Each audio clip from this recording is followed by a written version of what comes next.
Hey everybody, what's going on? My name's Joe and I'll be your host here at the Neutral Zone Report. So the Neutral Zone Report is going to be pretty much your daily fix of anything NFL this year. I'm going to be breaking down each team by division, power rankings, futures, record predictions, and really any breaking news or any, relevant news in the NFL world on a weekly basis. Now, a little bit down the road, I'm going to cover fantasy football to a great degree. And if you've never played, I'm going to go over beginner leagues and auction leagues, keeper leagues, IDP leagues, all the way up to kind of high roller leagues if you're trying to make some money this year, in addition to weekly odds and predictions to help you make some money if you sports bet. So we'll give a good breakdown of that. But that's down the line. So let's focus what we have here at hand, which is figuring out how well your NFL team is going to fare this year. So without any form or fashion, I decided to go with the AFC East to start it off. And with that being said, let's jump in.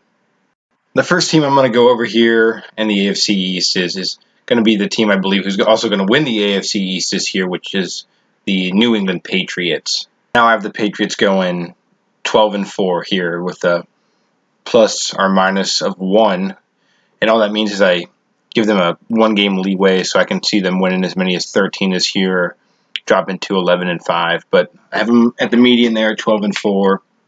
I think that's a pretty good rough estimate because this team's absolutely stocked this year. I have them as the AFC East champs as well. Offensive, they ranked 4th last year in the AFC. I have them put at first this year, which I'll get into that in a second.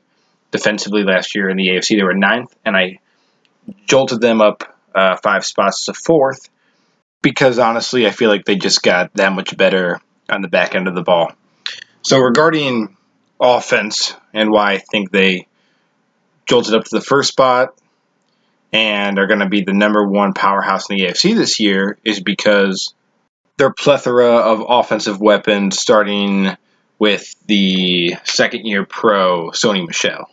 So Sony collected 931 rushing yards last year off of 209 attempts, resulting in 6 touchdowns, and that's pretty good for a guy who had to compete with a few other pretty decent running backs in the backfield for the Patriots. They definitely do have a 3-headed monster back there, but 209 rushes for 931. He got about 16 touches a game, which is around league average. I think Todd Gurley was closer to 19 if you want to put it in a reference point. But that's pretty good numbers for somebody who really isn't their 3-down all-purpose back like some teams do have.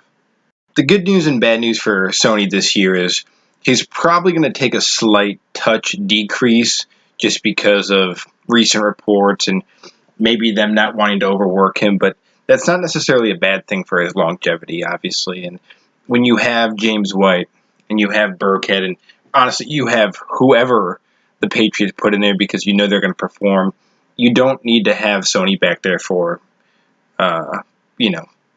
85, 95% of your snaps. You just really don't. He's not going to be the Christian McCaffrey of the New England Patriots. He's going to be their primary back, but not somebody who's going to be a 3-down back, which is a good thing if you're a Patriots fan because you're going to get more mileage out of him, and maybe not so much if he's on your fantasy football team, but these guys don't really care about fantasy numbers. They care about staying healthy and making some money. So I like Sony there. I like James White. I like Burkhead. I like whoever they put back there, and we know what James can do in the passing game with Tom and all those checkdowns. We know what Sony can do in the open field, and we know what Burkhead can do in those 3rd and 1s and those kind of ground and pound situations. So I'm liking the run game for New England, and I think they're going to have tremendous success this year.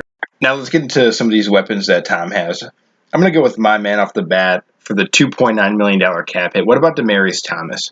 I understand he's not, 2013 Demaryius Thomas or 14 Demaryius Thomas where you're going to get 1,500, receiving yards with 12 touchdowns. But if he even can put together a year like he had last year with 2 different teams where he put up about 700 yards and 5 touchdowns, probably as a wide receiver 3, that would be incredibly significant. You still have Julian Edelman.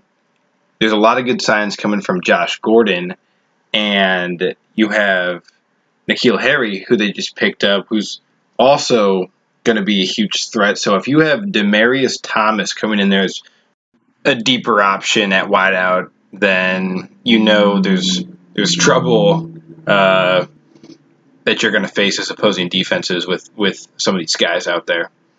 Now going back to N'Keal Harry, I think the Patriots got an absolute steal at 32nd overall with this guy. After I kind of watched tape on him, I'm truly surprised that he wasn't maybe a little bit earlier in that first round. I know there was a lot of defensive players that kind of stacked it up, but he's a true gem for them.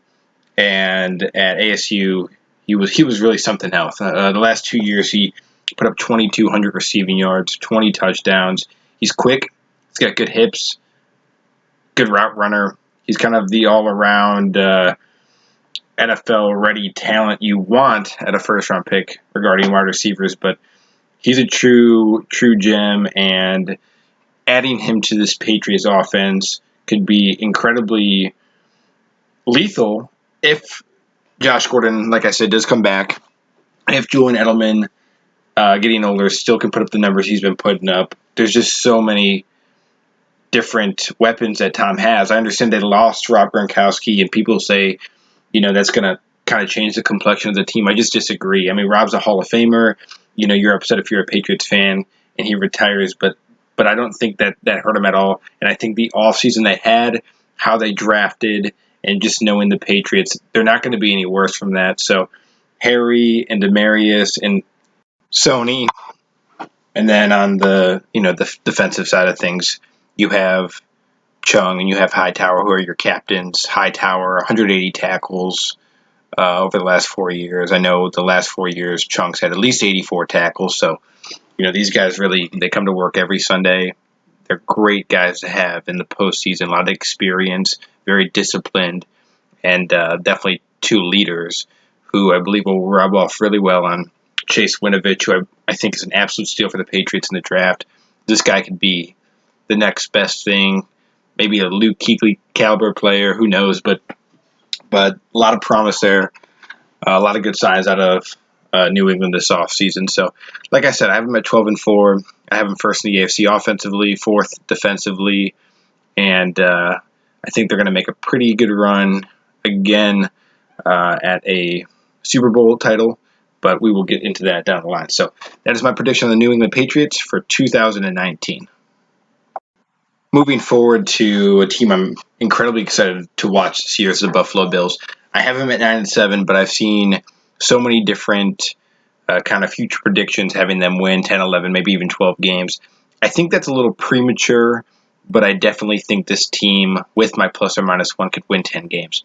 They're that improved. And if I'm a Buffalo Bills fan, I'm super excited for the future of this team because of how they're constructing in the offseason and the steps they're taking in order to improve certain weaknesses that they've had. So, like I said, AFC East, I have them second this upcoming year.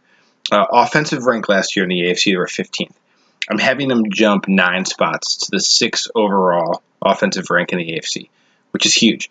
AFC defensive rank last year, they were second, and I'm having them drop to the 7th spot, which you're probably thinking that doesn't make sense if I'm saying they're going to be a way better team, but it'll make sense in a minute when I explain why I'm having them drop defensively. So overall, this team has a new complexion, and it's all started by their second-year pro, Josh Allen. Now, Josh Allen didn't have any super flashy numbers last year. He threw for just over 2,000 passing yards, 10 touchdowns, 12 interceptions.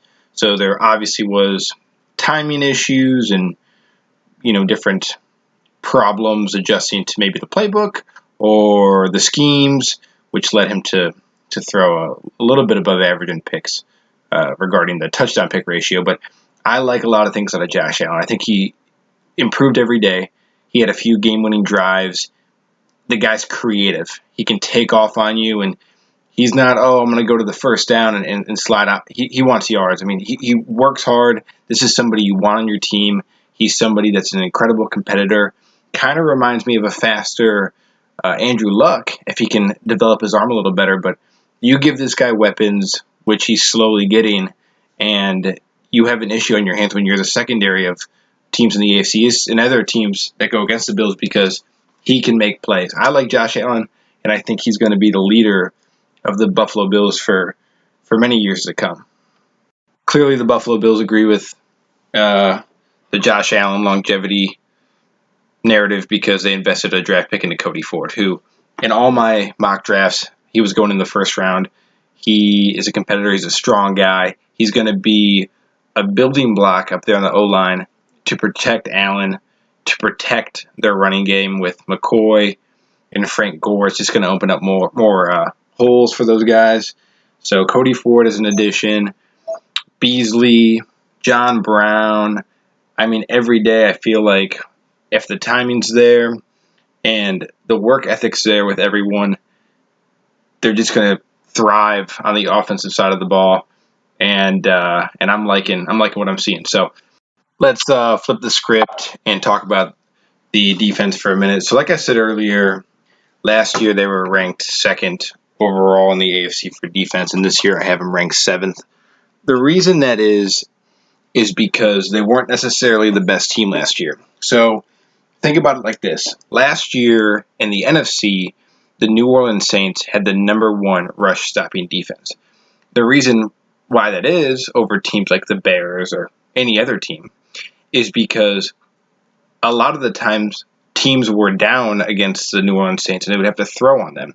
So there were less rush attempts against the Saints, which inevitably pushed their numbers up to make them the number one rush stopping team in the league, which isn't really necessarily true. By numbers it is, but by actuality it's not. Now, if you apply the same theory to the Bills, it's the same thing. Teams would get leads against the Bills and they weren't having to fight to come back against them, so they would run the ball on them, making the Bills' defense on the run side of things not good, but on the pass side of things very good because teams weren't really throwing against the Bills because they didn't need to. They had leads and they would run the ball and manipulate the clock, which is why that secondary gets such a boost. Now, it's not a bad secondary and it's not a bad rush stopping defense. It just was exposed. So that's why the numbers look that way. So I think seventh is a more of an overall kind of feel because teams are going to have to compete harder this year against the Bills. There's going to be more throwing against them, less rushing. I think the Bills are going to have more leads, and that's why their numbers drop. So being seventh overall really is kind of a better thing because it's going to be a more accurate feel of how they're going to perform this year, which is kind of in that 9-7 range or maybe 10 wins. So seventh, still in the better side of things in the AFC. They're going to be on the better side of things in the NFL on my defensive power rankings. But honestly, it's all going to start with their number one draft pick, Ed Oliver. Oliver was a man against boys in college at Houston. He had a total of 192 tackles, solo and combined with 13.5 sacks, only playing 8 out of 12 games his senior year, so those numbers probably would have been a little higher. But bringing Ed Oliver to your football team totally changes your defense. He is a freak of nature, and his motor seems never to die. There are minor fundamental issues with Oliver, but I don't think it's nothing that a NFL program can't fix. I think it's minor mechanical things and maybe being able to read the play a little bit sooner. But Oliver to the Bills is going to help them substantially in the pass rush game. It's kind of his forte and just make them all around that much better. So I could talk on and on about different defensive guys on the offensive and defensive side of the ball for the Bills, but I like to make these things relatively short, not drag them out. But defense is improved up there in the front. The secondary is still nice. You know what I feel about the offense already, but I really like the Bills this year, and that 9-7 is almost kind of soft. I was kind of thinking I'd make it more of a 10-win season, but there are so many good things out of this football club. I'm truly excited to watch them play this year, and I think they're going to have a lot of success. So if I'm a Bills fan, like I said, I'm nothing but excited for the future, and that is my prediction this year for the Buffalo Bills, 9-7 in the AFC East. And let's move on. Next, I have the New York Jets here, going third in the AFC East division at 6-10, plus minus one. Offensively, they were ranked 14th out of 16th in the AFC last year, so not too hot. I have them jumping 2 spots this year to 12th. And then when it comes to defensive ranks, I have them falling 1 spot this year to 12th from 11th. So not much change with the Jets. I did give them a little boost because of the Le'Veon Bell pickup. There's some good things here with the Jets, but I'm not really quite sure what's going on with their front office. I don't know what is the philosophy and the direction they kind of want to take this team, even with recent reports about potentially trading Le'Veon. So I'm not really sure what's going on out there, but yeah. So I'm 6-10, and there are some good things that are moving in the right direction with the Jets, and some not good things. But with that being said, Le'Veon certainly does help the run game in so many different ways. I mean, obviously with the year off last year, but if we date back to this 2017 campaign, I mean, he had 1,291 rushing yards with 9 total rushing touchdowns, and I believe 2 total receiving touchdowns. So he puts up big numbers. Everyone knows that, and he'll make a significant impact in the Jets system. So I think Le'Veon will roughly have about 13 to 1,500 rushing yards, just because he'll be heavily relied on, and maybe anywhere from 10 to 16 total touchdowns. That includes rushing and receiving. But he definitely boosts that offense to where I at least pushed him up 2 spots. I think overall AFC teams in the AFC East and a few others kind of improved as well in offense. That's why I don't have them moving up further. But, Le'Veon, I mean, he's not going to take your team from 14th overall offensively to 2nd. I mean, it's one guy, and I mean, defenses can work around that. So have him jumping 2. I have Le'Veon making, obviously, an improvement in that rushing game, and he's going to be definitely the go-to guy going forward. Other than that, not too many substantially big changes on the offensive side of the ball. I mean, you're going to still have Sam Darnold behind center and same kind of ultimate core.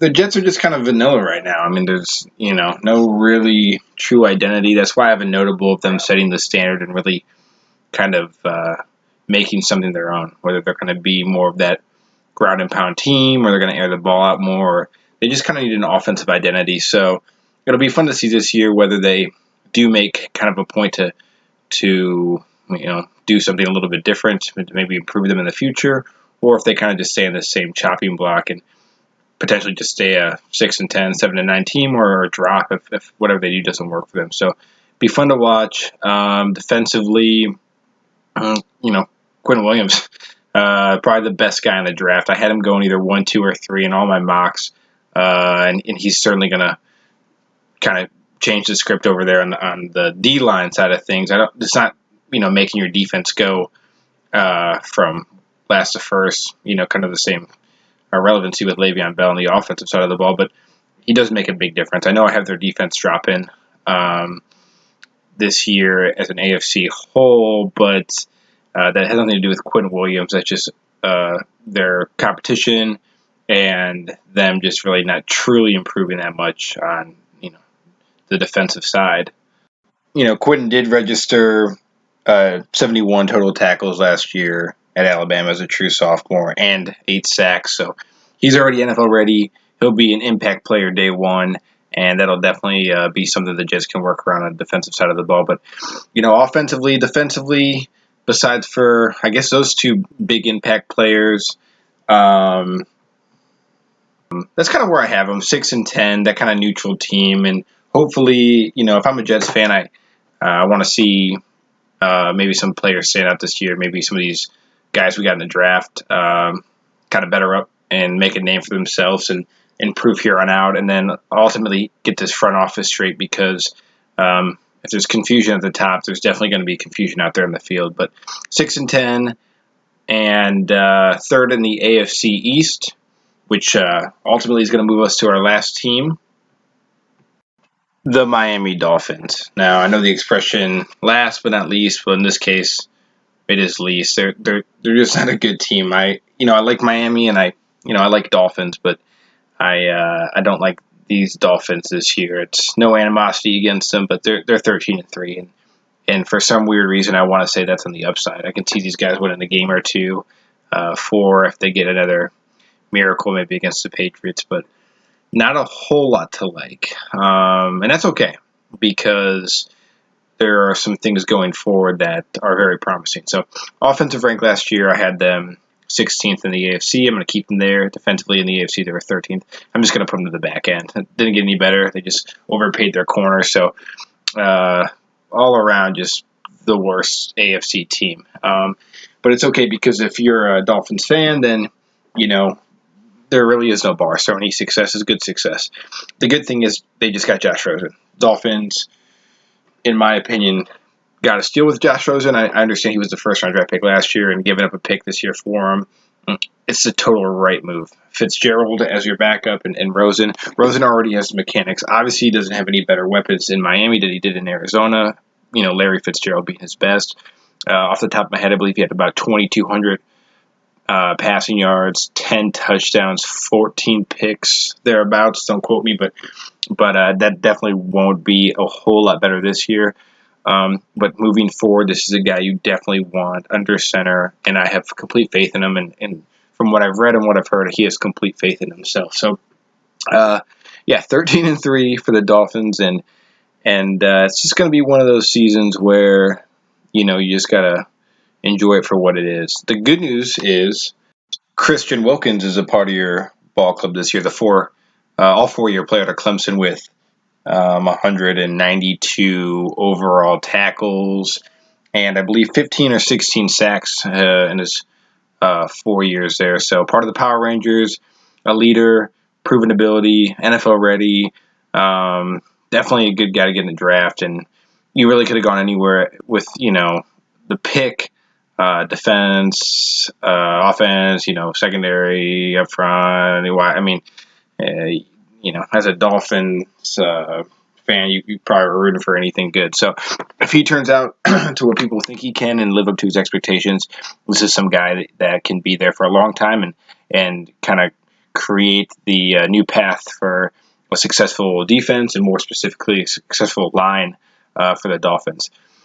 Other than that, there isn't a whole lot going down in South Beach this year, but I wish the best of luck to the Dolphins with their 3-13 record, and hopefully they can do the right things moving forward. So that is your AFC East preview / breakdown, which hopefully you enjoyed. If you did enjoy it, please subscribe. I'm coming out with another AFC division video Saturday afternoon, and then Sunday I'll drop the following 2 AFC divisions in the evening, and then I will move on to the NFC starting Monday. So I'm going to get them out there as fast as I can. These are the first videos, so bear with me with format and transitions and getting some good video to you guys. But as I move along, I'm sure it'll get better, but I'd rather display good content and more accurate depictions of how these teams are going to be opposed to a fancy show. So work with me. Like I said, if you liked, please subscribe. If you have any suggestions for future videos, please leave in the comments section. If you want to leave, something hurtful, put that in there too. I love to read everything, and I'll definitely answer no matter what it is. Finally, thank you for tuning into Neutral Zone Report. I'm your host, Joe, and until next time, so long.